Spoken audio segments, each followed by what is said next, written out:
అందరికీ నమస్కారం. Nature divine YouTube ఛానల్కు మీ అందరికీ హృదయపూర్వక స్వాగతం. నేను మీ సాగర్. ఇది మన ఛానల్లో మొదటి వీడియో. మీ అందరి ప్రేమ ఆశీర్వాదాలు ఎప్పుడూ ఇలాగే ఉండాలని కోరుకుంటున్నాను. ఈరోజు మనం పోలవరం జిల్లా అడ్డతీగల మండలంలోని బొంగరాలపాడు గ్రామంలో ఉన్న శ్రీ మహాకాళేశ్వర ఆలయాన్ని సందర్శించబోతున్నాం. ఈ ఆలయానికి ఎలా రావాలో ముందుగా చెప్పేస్తాను. రాజమండ్రి లేదా విశాఖపట్నం నుంచి ఎర్రవరం చేరుకుని అక్కడ నుంచి ఏలేశ్వరం, అనంతరం అడ్డతీగల వైపు వెళ్లే బస్సులో ప్రయాణిస్తే బొంగరాలపాడు గ్రామం వస్తుంది. ఆలయం మెయిన్ రోడ్డుకు ఆనుకుని ఉండటంతో చాలా సులభంగా చేరుకోవచ్చు. ఈ అందమైన శివాలయం సీలేరు నది ఒడ్డున ప్రశాంతమైన ప్రకృతి మధ్యలో ఉంది. సాధారణ రోజుల్లో ఇక్కడ ప్రశాంత వాతావరణం ఉంటుంది, కానీ మహాశివరాత్రి రోజున మాత్రం వేలాది మంది భక్తులు తరలివస్తారు. కానీ ఇక్కడ లింగంతో పాటు మానవ రూపంలో శివుడి విగ్రహం కూడా దర్శనమివ్వడం ఎంతో విశేషం. ఏజెన్సీ ప్రాంత ప్రజలు శివరాత్రి సందర్భంగా ఇక్కడ పితృదేవతలకు బియ్యం సమర్పించే సాంప్రదాయాన్ని ఎంతో భక్తి శ్రద్ధలతో నిర్వహిస్తారు. స్నానాలకు, పితృకార్యాలకు అనుకూలంగా ఉండటం వల్ల చుట్టుపక్కల ప్రాంతాల నుంచి కూడా భక్తులు ఇక్కడికి తరలివస్తుంటారు. ఇంకా బొంగరాలపాడు దాటి లోపలికి వెళితే ఎన్నో పురాతన స్వయంభూ శివాలయాలు ఉన్నాయి. రాబోయే వీడియోల్లో వాటిని కూడా మీకు చూపిస్తాను. మీరు ఇప్పుడు చూస్తున్న ఈ మెట్లు ఇంతకు ముందు లేవు. భక్తుల సౌకర్యార్థం బొంగరాలపాడు మరియు తిమ్మాపురం గ్రామస్తులు కలిసి శివరాత్రి ఉత్సవాలను నిర్వహించడంతో పాటు ఈ మెట్లను కూడా నిర్మించారు.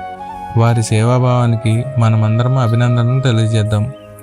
ఇక్కడ కొత్త ఆలయం నిర్మించేందుకు పునాదులు కూడా వేశారు. అలాగే కాలభైరవ స్వామి ఆలయం నిర్మించడానికి కూడా ప్రయత్నించారు, కానీ కొన్ని కారణాల వల్ల ఆ పనులు ప్రస్తుతం నిలిచిపోయాయి. ఇప్పుడు మీరు చూస్తున్న ఈ వాగు వర్షాకాలం కావడంతో చాలా ఉధృతంగా ప్రవహిస్తోంది. ఈ సందర్భంగా మీ అందరికీ ఒక చిన్న విజ్ఞప్తి. ప్రతి శని ఆదివారాల్లో ప్రకృతి అందాలను ఆస్వాదించేందుకు వైజాగ్, రాజమండ్రి, హైదరాబాద్, బెంగళూరు వంటి ప్రధాన ప్రాంతాల నుంచి ఎంతోమంది ఏజెన్సీ ప్రాంతాలకు వస్తున్నారు. రావటం చాలా ఆనందకరం. కానీ కొంతమంది మద్యం సేవించి లోతు తెలియకుండా వాగుల్లోకి దిగటం వల్ల వారి విలువైన ప్రాణాలను కోల్పోతున్నారు. దయచేసి అలాంటి పొరపాట్లు చేయకండి. మీ కుటుంబ సభ్యులతో, స్నేహితులతో ఆనందంగా ప్రకృతిని ఆస్వాదించండి, కానీ మద్యం మత్తులో వాగులు, నదుల్లోకి మాత్రం అసలు దిగకండి. ప్రస్తుతం వర్షాకాలం కారణంగా నీటి రంగు మారిపోవటం, లోతు కనిపించకపోవటం, నీటి అడుగున రాళ్ళు ఎక్కడున్నాయో తెలియకపోవటం వల్ల ప్రమాదాలు ఎక్కువగా జరుగుతున్నాయి. రంపచోడవరం, మారేడుమిల్లి, అడ్డతీగల, పైడిపుట్ట, చింతూరు, గుర్తేడు వంటి ప్రాంతాల్లో ప్రస్తుతం వాగులు, నదులు ఉధృతంగా ప్రవహిస్తున్నాయి. దీని కారణంగా జిల్లా అధికారులు, కలెక్టర్ గారు పలుమార్లు హెచ్చరికలు జారీ చేస్తున్నారు. కాబట్టి అందరూ తప్పకుండా జాగ్రత్తలు పాటించండి. ఇవాళ వీడియో ఇక్కడితో ముగిస్తున్నాను. మరుసటి వీడియోతో మరో అందమైన ప్రకృతి ప్రదేశం లేదా పురాతన దేవాలయాన్ని మీ ముందుకు తీసుకొస్తాను. ఈ వీడియో మీకు నచ్చినట్లయితే లైక్ చేయండి, షేర్ చేయండి.